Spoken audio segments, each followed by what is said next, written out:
রব্বুল আলামিন পৃথিবীর কোনো মানুষ আমার গুনাহ সম্পর্কে জানে না, তুমি আমার গুনাহ সম্পর্কে জানো। আমি এমন গুনাহ করেছি আমার বিবি জানে না, বিবি গুনাহ করেছে আমি জানি না।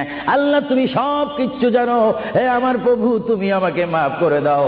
আমার আল্লাহ বলে, তারপরও যদি তোমাদেরকে আমি মাফ না করি, তারপরও বান্দা তোমরা আমার রহমতের দরজা থেকে ফিরে যাইও না।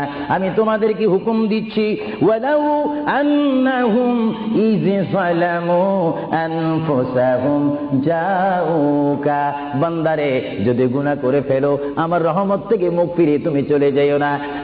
বান্দা, আকাশ পরিমাণ যদি গুনাহ করো, পাতাল পরিমাণ যদি গুনাহ করো, সাগরের পানি পরিমাণ যদি গুনাহ করো, পাহাড় তুলনায় যদি তুমি গুনাহ করো, আমার দরবার থেকে তুমি নিরাশ হইও না।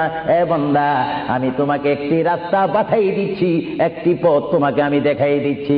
সেই পথটি কোন পথ তোমরা জানো?